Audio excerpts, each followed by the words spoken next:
In the grand kingdom of Aurelian, where marble palaces touched the sky and golden carriages rolled across cobblestone streets, two princesses were born, on the same night, under the same silver moon, but in two vastly different worlds. Princess Alara was born inside the royal palace of Aurelian. Velvet curtains framed her cradle, chandeliers glittered like stars above her head. Servants whispered blessings while the queen held her close, wrapped in silk embroidered with gold threads. Across the city, beyond the palace walls, in a forgotten corner of the kingdom, another baby cried. Princess Mira, though no one called her that yet, was born in a crumbling house near the old market. Her mother, once a noblewoman fallen into poverty, held her child with trembling hands. There were no chandeliers, only a flickering oil lamp. No servants, only silence and hope. The kingdom would remember one princess. The other would be forgotten, or so they thought. Princess Ilara grew up surrounded by luxury. She had dresses for every hour of the day, morning gowns, riding dresses, evening silks. Tutors taught her music, languages, history, and etiquette. Every wish was fulfilled before it was spoken. Yet, despite all this, Ilara often felt empty. From her palace balcony, she would watch the city below. She saw children running barefoot. She saw women carrying heavy baskets. She saw hunger in their eyes, something she could not name but felt deeply. "Why do they look so sad?" she once asked her governess. "That is not your concern, Your Highness," the governess replied. "You are a princess." Ilara nodded, but her heart did not. Mira's childhood was nothing like Ilara's. Her mother worked tirelessly, sewing clothes for others while wearing rags herself. Some nights they slept hungry. Other nights they shared one piece of bread and called it a feast. But Mira had something no gold could buy: strength. When other children cried, Mira endured. When mocked for her worn shoes, she stood tall.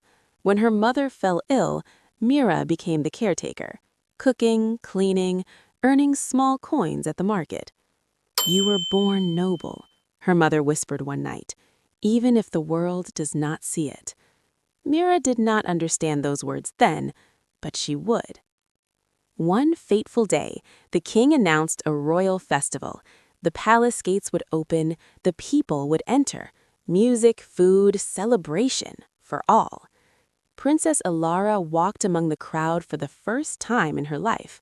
She removed her crown and dressed simply, wanting to feel like a normal girl. That is when she collided, literally, with Mira. Bread fell, coins rolled, eyes met. "I'm sorry," Ilara said softly. Mira stared. She had never seen a girl so graceful, so clean, so unreal. "It's fine," Mira replied, picking up her bread quickly. For a moment, the world paused. Two lives brushed against each other. Then they walked away, neither knowing the truth. That same year, disaster struck Aurelian. The king was betrayed by his most trusted advisor. The treasury was emptied, enemies invaded. Fire consumed the palace walls. Princess Ilara fled in the night. No crown, no jewels, no servants. Only fear. She ran through the streets until she collapsed. And when she woke, she was in Mira's house. Ilara could not believe her eyes. A cracked ceiling, cold floors, no servants. Mira stood by her side. "You fainted. My mother helped you."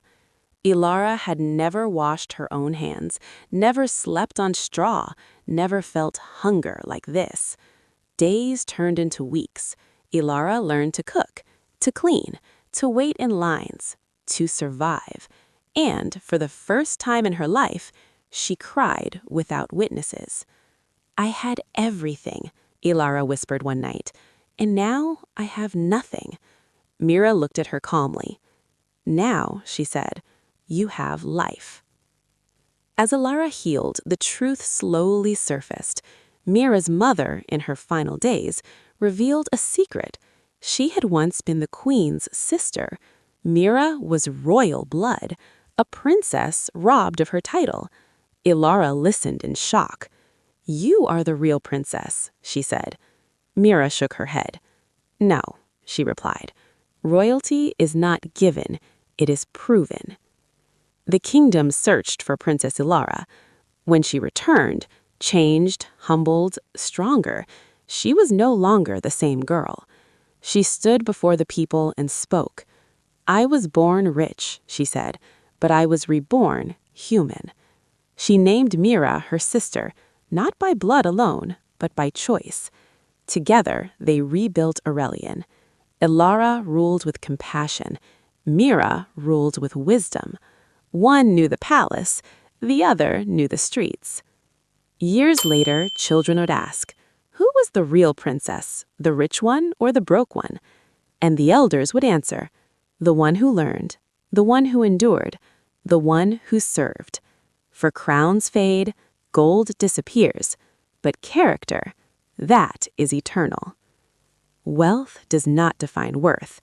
Poverty does not erase nobility. True royalty is shown in humility, strength, and kindness.